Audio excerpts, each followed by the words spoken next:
থাকে ইনভেস্টিগেশনের উদ্দেশ্য তো ঠিক নয়। সুতরাং আমি বারবার তদন্তকারী সংস্থা যেখানে আমাকে ডেকেছে আমি গেছি। আমি যদি কলকাতায় উপস্থিত না থাকি আমি তো যেতে পারি না। আমার সামর্থ্য অনুযায়ী যেখানে যখন প্রয়োজন হয়েছে যে মামলায় ডাকুক। আর এখন সরকার পাল্টেছে, এরা বিভিন্নভাবে মামলায় আমাকে ট্যাগ করবে। আমি শুনেছি যে মামলায় আজকে আমাকে নোটিশ দিতে এসছে, আমি বলেছি 4 তারিখের পর ডিজে বাজে।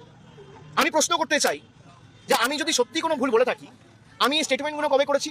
নির্বাচন চলাকালীন। নির্বাচন যখন চলছে, ল অ্যান্ড অর্ডার, আইন শৃঙ্খলা কার আন্ডারে?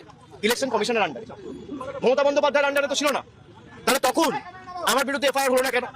ইলেকশন কমিশনের বিরুদ্ধে কমপ্লেন হলে ইলেকশন কমিশন আমার বিরুদ্ধে ব্যবস্থা নেবে না কেন? আদালতের ডেডলাইন মেনে নির্দিষ্ট সময়ের আগেই কলকাতার ভবানী ভবনে পৌঁছে গেলেন তৃণমূলের সর্বভারতীয় সাধারণ সম্পাদক অভিষেক বন্দ্যোপাধ্যায়।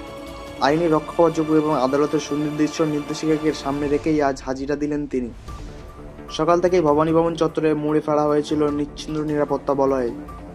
নির্ধারিত সময়ে প্রায় 15 মিনিট আগেই তার কনভয় এসে পৌঁছায় ভবানী ভবনের মূল গেটে। ইতিমধ্যেই তদন্তকারী আধিকারিকদের মুখোমুখি হয়েছেন তিনি। ভেতরে শুরু হয়ে গিয়েছে ম্যারাথন জিজ্ঞাসাবাদ। কোন মামলায় এই তলব, ঠিক কি কি প্রশ্ন সাজিয়েছেন তদন্তকারীরা, বিস্তারিত জানাবো আমাদের এই বিশেষ প্রতিবেদনে। গত কয়েকদিন ধরে অভিষেক বন্দ্যোপাধ্যায় হাজিরা দেওয়া নিয়ে রাজ্যে রাজনীতিতে জল্পনা বাড়ছিল। আদালতের স্পষ্ট জানিয়ে দিয়েছিল তদন্তের স্বার্থে তাকে হাজিরা দিতেই হবে। আর সেই আইনি নির্দেশকে মান্যতা দিয়ে আজ বিন্দুমাত্র সময় নষ্ট না করে ভবানী ভবনে পৌঁছে ডায়মন্ড হারবারের সংসদ। তার আসার ঠিক আধ ঘন্টা আগে থেকেই ভবানী ভবনের করিডোর এবং গেটের বাইরে কলকাতা পুলিশ ও কেন্দ্রীয় বাহিনীর আধিকারিকরা পাহারায় বসেন।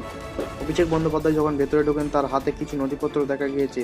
সূত্রের খবর, জিজ্ঞাসাবাদের জন্য ইতিমধ্যে একটি বিশেষ টিম তৈরি করা হয়েছে, যার নেতৃত্ব দিচ্ছেন উচ্চপদস্থ আধিকারিকরা।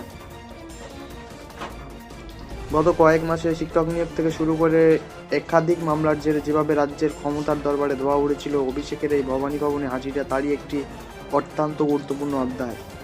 বারবার আইনি রক্ষা কবচ এবং আদালতের দরজায় কড়া নড়ার পর এই জিজ্ঞাসাবাদ পর্ব ঘিরে রাজনৈতিক মহল অত্যন্ত আহত ও আতঙ্কগ্রস্ত। একদিনে তৃণমূলের শিবিরের দাবি রাজনৈতিক প্রতিহিংসার জেরে এই ঘন ঘন তলব, অন্যদিকে বিরোধীদের দাবি আইনের হাত থেকে কেউ পার পাবে না।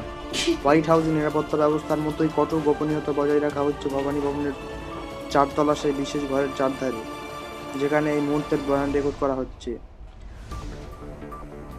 রাজ্যে নতুন প্রশাসনিক জমানায় মুখ্যমন্ত্রী শুভেন্দু অধিকারী আগে স্পষ্ট করে দিয়েছেন যে দুর্নীতি যে কোনো তদন্তের ক্ষেত্রে প্রশাসন জিরো টলারেন্স বা শূন্য সহনশীলতার নীতি নিয়ে চলবে।